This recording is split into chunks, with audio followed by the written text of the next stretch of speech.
Greetings. In this video, I want to look at one of the verses in the Torah which seem to refer to cooking or boiling a young goat in its mother's milk. As the Douay-Rheims puts it, "Thou shalt not boil a kid in the milk of his dam." Or as the King James Bible puts it, "Thou shalt not seethe a kid in his mother's milk." And with that, on your screen is basically a modern edition of the Taj, which is available online, and I'll share a link in the video description. I've discussed this compilation before in a video titled Deuteronomy 33:26 in Aramaic and Arabic, which I'll also share a link to in the description. Now, I call this an example of the Taj because it's a trilingual Hebrew, Aramaic, and Arabic edition of the Torah. You see, the large bold text is the biblical Hebrew text. The smaller text, which is interspersed with that, is the Aramaic translation of Onqelos. And then this other text slightly off to the side, under the heading Tafsir Rasag, is the Judeo-Arabic translation of Saadia Gaon.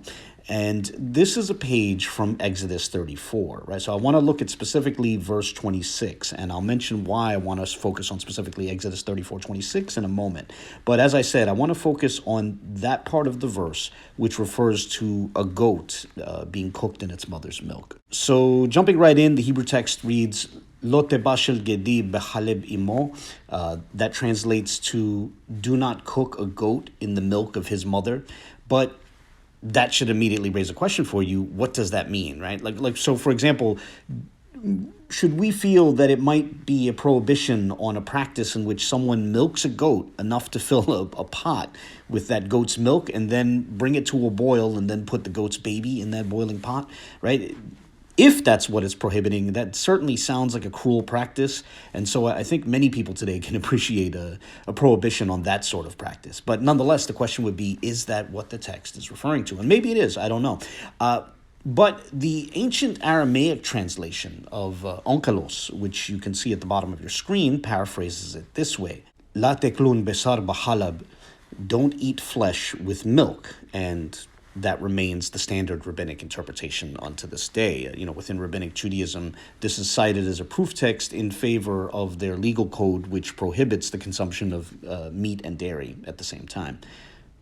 And from there, we can turn to the medieval Judeo-Arabic translation by Saadia, and transcribing it into the corresponding Arabic characters, it reads, La tachol lachman balabanan, which means basically the same thing as what we found in Onqelos, don't eat flesh with milk, right? And again, this translation reflects the rabbinic interpretation of the text. But with that, I'd now like to switch to the ancient Ge'ez translation of this verse. And this text is actually what inspired me to make this video. And this also relates to why I wanted to look at specifically this verse. You see, as I alluded to earlier, this line actually appears in three different verses, those being Exodus 23:19, Exodus 34:26, and Deuteronomy 14:21.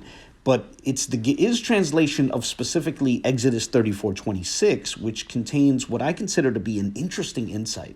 The other two verses in the Ge'ez translation are, basically just translated in a rather literal and straightforward way without the relevant insight that I'm alluding to. And so with that, let's get into the Ge'ez translation of the relevant part of specifically Exodus 34:26, that being the end of the verse, right? So just running quickly through each word, the first letter of the first word is a negation, right? And it's negating the verb that follows, right? So, and it's the verb that it's prefixed to is tabsel, which means you will cook. So, tabsel means do not cook, right? Then the next word is bag'a, which means sheep. Now, at this point, some might wonder, doesn't the Hebrew text say goat? And that's certainly the standard understanding of the Hebrew word gedi, but it is interesting to note that the Babylonian Talmud actually has a line in tractate Ḥulin 113b, which states that the relevant word, when it appears in isolation, can be used to refer to a ewe or a calf, right? So it could refer to a young goat or a young cow or a young sheep. But getting back to the Ge'ez text, the next word is inza, which means while or when or even as. And then we come to the verb yetabu, which is from a verb which means to suck or to suckle, referring to the feeding that young animals participate in during the nursing process. And then the word after that is halib, which means milk. And the last word is imu, which means his mother, right? It's the word for mother, im, with a vocalization on the last letter, which conveys third-person masculine singular possession. So his mother, imu. So the text altogether, itabsul baga inza yitabu halib imu, means do not cook a sheep while it's still suckling the milk of its mother. And the interpretive insight, the interesting interpretive insight that I mentioned earlier, is that this translation takes the phrase in its mother's milk and treats it as meaning that when the animal is still nursing. In short, it treats this verse as meaning don't slaughter and cook an animal which is so young that it hasn't even been weaned yet. And for me, that's, as I said, an interesting interpretation, to understand in its mother's milk as meaning still nursing. And aside from that, on a personal note, decades ago, I used to love veal when I was young, and my father used to love veal as well. But he would, when I was young, my father would call veal, quote unquote, sinful, as he would argue that, it's perhaps so cruel that, perhaps we should abstain from it. Now, today I actually do abstain from meat in general, but veal was one of the first things I actually gave up. So I might have a bit of an emotional bias, which might cause me to like the idea of a biblical verse which can be understood as containing a prohibition on veal.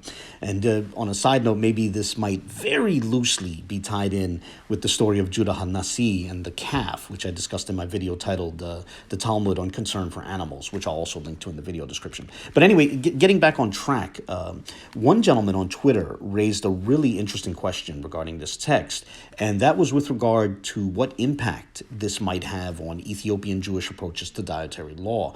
Now, I don't know the answer to that question, but once I saw his tweet asking the question, I myself wondered the same thing. So anyone who might have any insights on that is invited to share such in the comment section. But with that, I'm about to close this video. Before I do so, however, I figured that as I gave a relatively detailed parsing of the Ge'ez text, it might be worthwhile to do the same for the other texts we look at. So if you're interested in looking at this carefully, feel free to pause the video and look it over at your leisure, as now you sort of have somewhat of a parsing of not only the Ge'ez text, but also the Hebrew text, the Aramaic text of Onqelos, and the Arabic text of Saadia Gaon.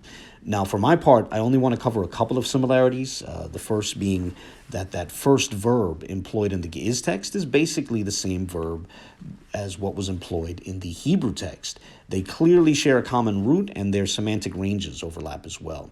And then, aside from that, the one other thing that I would point out is that the word for milk in the Ge'ez, Hebrew, and Aramaic readings, halib, haleb, and halab, respectively, all of them are spelled the same way, which is to say that they're spelled with the same consonantal structure. And I thought that was interesting. But with that, I'll close this video here. I hope you found it interesting. As always, I welcome any comments, questions, or corrections. So feel free to share your thoughts, no matter what they are.